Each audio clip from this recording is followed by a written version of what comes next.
یہاں پر تو شاید اس کو ہے نا ہو سکتا ہے بہت سے لوگ بچ جائیں، لیکن اللہ کے یہاں اس کا ضرور حساب ہوگا، کیوں ہے کہ اللہ پاک کہتا ہے ان اللہ سریع الحساب.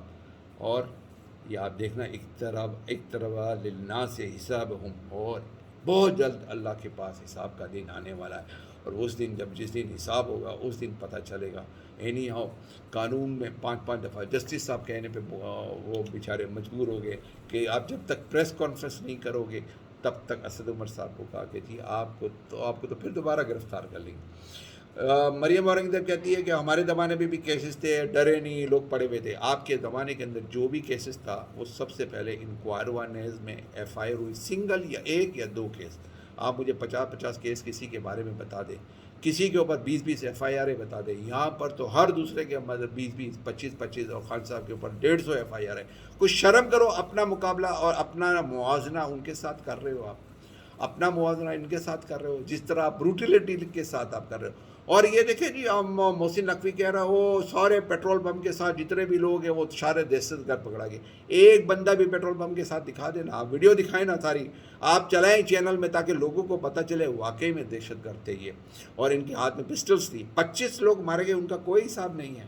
25 لوگوں کو آپ نے اسٹریٹ فائر کیا. یہ پاکستانی نہیں تھے کیا؟ یہ مسلمان نہیں تھے؟ محسن نقوی کو اس کا یہاں پر جواب نہیں دے گا، ٹھیک ہے نا، اور وہاں پر تو اس کو دینا پڑے گا نا، تو یہاں پر تو نہیں دے گا یہ. اور یہ بالکل اللیجیٹیمیٹ محسن نقوی بیٹھا ہوا ہے اور کہتا ہے میرے ایک دہشت گرد کو پکڑ لیا، ایک دہشت گرد کی تصویر ہے، پیٹرول پمپ تھے لوگوں کے ہاتھ میں.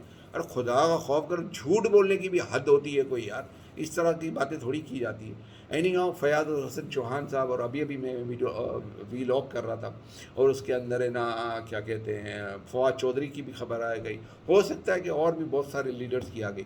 لیکن میں ایک بات آپ کو بتا دوں کہ عمران خان کو سب کو ہٹا دو، عمران خان کو الیکشن لڑنے دو فری اینڈ فیئر. واللہ میں کہتا ہوں آپ اس کو ہرا نہیں سکتے ہو جب تک عمران خان ٹکا ہوا ہے. دیکھیں میں آپ کو بتا دیتا ہوں، گریوٹی کا جو مرکز ہے نا، جس سے ہے نا ہر چیز ہے نا زمین کی طرف کھینچی جاتی ہے. آپ کھڑے ہو نا زمین کی طرف کھینچ جاتی ہو، آسمان میں کوئی گریوٹی نہیں ہے، سب آپ چاند پہ جاتے ہو سب تیر رہے ہوتے ہیں. یہ گریوٹی کا مرکز ہے نا، دیٹ از عمران خان. جو گریویٹیشنل فورس اور گریویٹیشنل ریز جو ریلیز ہوتی ہے نا وہ عمران خان سے ریلیز ہو رہی ہے، ٹھیک ہے نا. ووٹ اس کا ہے، اسی کا. یہ سارے جتنے بھی جا رہے ہیں نا یہ 500 1000 ووٹ نہیں لے سکتے، 10 ضمانتیں ضبط کروائیں گے. کچھ لوگ خیر فواد چودھری پرانے پولیٹیشین ہیں، زیادہ تو نئے پولیٹیشین ہیں، بزنس مین ہیں جتنے بھی ہیں، یہ 100 ووٹ بھی نہیں لے سکتے. اینی آؤ ٹوٹل ملا کے 27-28 لوگ گئے. 327 سیٹس ہیں، 327 کینڈیڈیٹس کے لیے خان صاحب کے پاس ہر سیٹ کے لیے 15 کینڈیڈیٹ ہیں. اور یہ اچھی بات ہو رہی ہے خان صاحب کے لیے، کیونکہ وہ کہتے ہیں نا کہ جب ہے نا گرداب میں ہے نا کشتی پھنستی ہے یا شپ پھنستا ہے تو سب سے پہلے اس کو چوہے چھوڑ کے جاتے ہیں.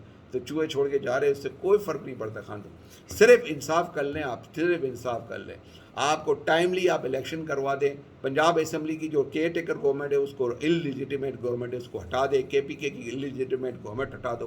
آپ اپنا الیکشن کا ٹائم پورا کرو، آپ اپنا اکتوبر میں الیکشن کرو، اکتوبر سے پہلے کرو، فری اینڈ فیئر الیکشن کر کے آپ جیت کے دکھا دو عمران خان سے. ایسا ہوگا نہیں، ویسے آپ کریں گے نہیں، آپ بے شرم لوگ ہو، آپ ایسا کرو گے نہیں. بہرحال آپ پی ٹی آئی کو بہت زیادہ ختم کرنے کی کوشش کر رہے ہو، لیکن پی ٹی آئی ختم نہیں ہوگی میرے بھائی، ٹھیک ہے نا. یہاں پر کراچی کے اندر کراچی کے اندر میں نے دیکھا ہے، میں تو کراچی کے اندر اتنے ہر دفعہ الطاف حسین ہے نا وہ ہڑتال کی کال دے دیتا تھا، ہر ہفتے ہر دوسرے تیسرے دن. رات کو ہی ساری بسیں جلا دی جاتی تھی، رات کو ہی ساری بسیں جلا جاتی. پورے میں آپ کو بتاؤں پورا کراچی میرے خیال میں 70-80 کلومیٹر کے ڈائیمیٹر میں، 70 to 80 کلومیٹر. ایک 3 کلومیٹر کا جو حصہ ہے نا دیٹ از شارع فیصل. وہ شارع فیصل پہ صرف ہے نا جو پتھراؤ وغیرہ تھا، اس کے علاوہ کہیں پر بھی نہیں تھا. یس وہاں پر بس چلائی گئی ہے، اس کے اندر میں پہلے بھی کہتا رہا ہوں، ابھی بھی کہتا ہوں کہ جن لوگوں نے کیا ہے ان کو پکڑیں. 10,000 بندوں کو آپ نے اندر کر دیا ہے without F I R, without anything, ٹھیک ہے نا. اور کورٹ ان کو ریلیز کرتی ہے، آپ ان کو پکڑ لیتے ہیں. کورٹ ان کو ریلیز کرتی ہے، کر دے. 127 بندے پی ٹی آئی کے چھوڑ دیے لاہور ہائی کورٹ نے. اسی طرح ملیر سے 125 پیپل چھوڑ دیا گیا. لیکن آج سنا ہے کہ پتہ نہیں مجھے کہ کیا ریزن ہے. ایڈیشنل ڈسٹرکٹ جج ہے ملیر کا، ملیر کورٹ کو اس کو ہٹانے کے لیے باتیں ہو رہی ہے. I don't know what is the reason. لیکن maybe this is one of the reason, پتہ نہیں کیا لوئرس اس کے خلاف پروٹیسٹ کر رہے ہیں، لیکن I have got no idea کہ کیا ریزن کے ساتھ ہے نا ان کے ساتھ یہ سب کچھ ہو رہا ہے۔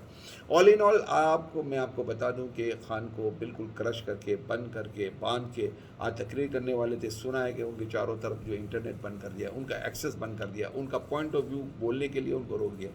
آپ کسی سے جنگ کرو، کسی سے لڑو، اس کو ایکول موقع دو۔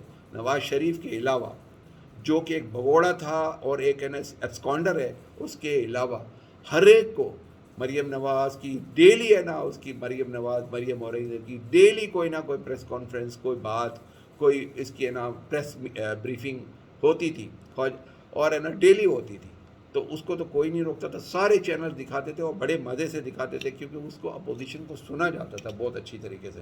ہر ڈیبیٹ میں ہر چینل کے اوپر ان کے لوگ بیٹھے ہوئے ہوتے تھے اور سب لوگوں کو سنا جاتا تھا، ایکول ہے نا فورم دیا ہوا تھا۔ آپ کہتے کہ ان کے اتنے دن، مریم اورنگزیب کہتی اتنے دن بند ہو گئے، اتنے دن بند ہو گئے، اتنے دن بند ہو گئے، تو بھائی ان کے اوپر سب کے اوپر اوریجنل سنگل یا 2 کیسز تھے۔ آپ مجھے بتا دو کس کے اوپر 20 25 کیس تھے؟ آپ کی تو جو مریم نواز ہے اس کے اوپر جو کیس تھا، اس کے اوپر اس کو سزا ہو گئی، اس میں بھی وہ باہر آ گئی۔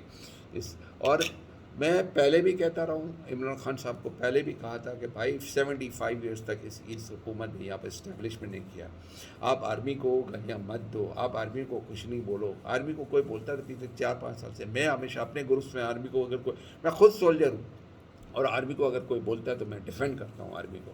بھائی آرمی، میں خود میں رہا ہوں، میں بتاتا ہوں کہ پاکستان آرمی پچھلے، میں تو جتنے سال سے دیکھ رہا ہوں، میں آئی ول ٹاک اباؤٹ 1987 سے لے کر آج تک پاکستان آرمی نے کبھی بھی ریسٹ نہیں کیا، ہر وقت حالت جنگ میں رہی، ٹیررسٹ میں جاؤ، فلڈ ریلیف میں جاؤ، الیکشن ڈیوٹیز میں جاؤ، زلزلہ ڈیوٹیز میں جاؤ، مطلب ایک ڈیوٹی ختم ہوتی تھی دوسری ڈیوٹی کے، تو بارڈرس پہ افغانستان کی وار، پھر انڈیا کے ساتھ ٹینشن، ایران کے ساتھ الگ مسئلے، بی ایل اے کا الگ پرابلم، یہاں پر اسمگلنگ کو بھی ہم روکتے ہیں، ایف سی بلوچستان اور ایف سی وہ فرنٹیئر، وہ یہ کیا کرتی ہے، وہ یہ بھی پارٹ آف دی آرمی ہی ہے، وہ بھی ہے نا اسمگلنگ کو ہم روکے ہے نا، اور گاڑیاں چوری ہو رہی ہو تو ہم روکیں، گاڑیوں کی اسمگلنگ ہم رکھیں، ڈاکو ہم پکڑیں، مطلب ہر آپریشن کے اندر آرمی کو ڈالا ہوا ہے، اور ہر روز 4-5 اتنی شہادت پاکستان کے اندر، پوری دنیا کے اندر ریکارڈ ہے کہ جتنے افسر پاکستان آرمی سے اور جتنے سولجر شہید ہو رہے ہیں، اتنے کہیں پہ پوری دنیا میں ایگزامپل نہیں ہے، اگر وار کے علاوہ ایون وار کی بھی کاؤنٹنگ دیں گے تو وار کے اندر بھی اتنے لوگ نہیں ہوتے جتنے پاکستان آرمی ہے نا منتھلی بیسس پر اور ایئرلی بیسس پہ سیکریفائس کر رہی۔ اللہ پاکستان کی حفاظت کرے، اللہ پاکستان کے اوپر رحم کرے، اللہ پاکستان کے عوام کے اوپر رحم کرے۔ اب تک کے لیے اتنا ہی۔ پاکستان زندہ باد۔